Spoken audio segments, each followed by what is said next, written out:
Alright guys, so nagbabalik muli tayo dito sa ating channel at meron tayong bagong i-review which is itong Bitcoin Bull. So itong Bitcoin Bull ay pre-sale na in 3 days, 1 hour 19 minutes. Ayan, mag-price increase na siya pero medyo matagal-tagal pa. Alright, so ang total price niya ngayon is 1 Bitcoin Bull is equivalent to $0.0236.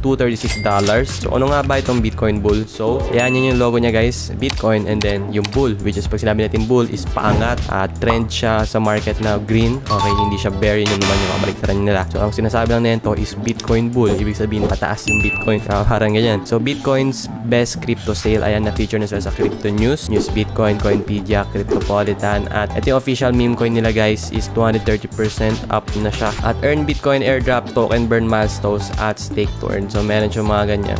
Okay, so unahin natin guys yung Bitcoin Bull token roadmap. Okay, meron siyang pre-sale at yan, nagsimula siya sa $100k papunta ng $250k guys. Binabantayan natin to guys kasi nag-invest din ako sa crypto. So ayan, sinishare ko lang sa inyo to. At yung tokenomics niya guys is 15% to up to 40%.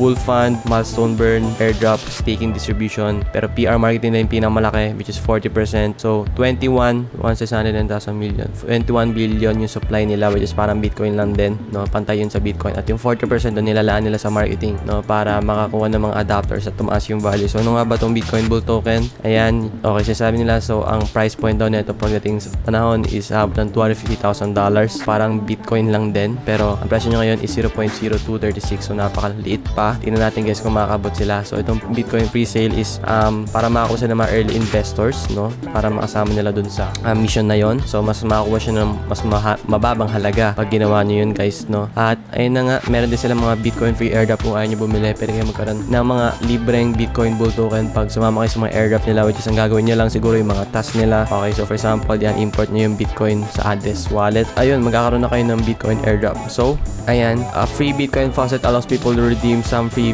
Bitcoin at certain intervals. Ayan, so meron silang mga free Bitcoin airdrops holders ng mga Bitcoin Bull token. Okay, so ayan, what is the Bitcoin Bull social media support? And available sa Twitter. Okay, check natin. And then sa Telegram. Ayan, meron silang 364 subscribers pa lang sa Telegram. At sa Twitter naman ay meron 2,000, almost 3,000 followers na. So medyo bago pa lang talaga ito, kaka-release lang ng mga nakaraan. Kaya yan, gusto kong share sa inyo guys kasi talagang bago pa itong token na to. So yan, nagbabandi kasi tayo dito ng mga crypto guys na merong mga value na medyo mababa pa. Alright, so ayan, Bitcoin Bull token. At okay, so merong 4 na steps para mag-participate dito guys. Okay, so una is download nyo yung MetaMask, which is yun yung decentralized application for crypto. Okay, so doon sa MetaMask na yun guys, magkoconnect kayo ng mga pre-sale widget nun para makabili kayo ng token. Okay, after nun, kailangan meron ka available na Ethereum or USDT para makabili or mag-deposit ng crypto doon sa best wallet nyo. At yun yung gagamitin nyo guys pang exchange doon sa Bitcoin Bull. Just ang gagawin nyo lang is mag-stake kayo. Available yun sa Ethereum. Okay, you can choose to stake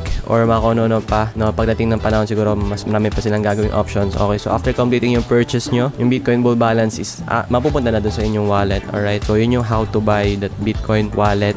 Okay, try natin i-check ngayon. Ayan, buy with card, buy with crypto. So ito, connect nyo lang yung wallet nyo, either best wallet, MetaMask, or anything. Okay, or kung gusto nyo naman, mas madali lang din yung available siya sa card. Kung wala kayong wallet, pwede rin nyo rin siya bilhin gamit yung wallet. Okay, so instead staking naman guys, ito yung annual rewards nila, 360% per annum. Okay, so your percentages of pool to total staking pool 291 million. Okay, napakadaming token na pwede pang i-stake, no? So ayan, makikita nyo dito kung ilan yung in-stake nyo. At ayan, makikita nyo rin dito yung rewards, no? So i-claim nyo lang dyan kung gusto nyo yung unstake, pwede sila i-unstake anytime. Alright, so ayan, white paper, pwede nyo rin basahin to guys, yung kanilang white paper, no? Para mas maintindihan nyo in a deeper sense kung ano ba yung project na to. So syempre, bago kayo pumasok, syempre kailangan nyo i-research. So tayo hindi naman tayo nagpa-promote dito or nagsishare lang tayo ng mga project na minamatahan natin kasi baka mamaya mag-blow up sila in the future. Pero not necessarily na pinopromote natin or fino-FOMO natin kayo para sumama sa project na to. Pero pinapakita lang natin guys yung mga project na tingin ko kailangan natin tignan at bantayan kasi yung mga project na malakas yung marketing usually yung nagbo-blow up,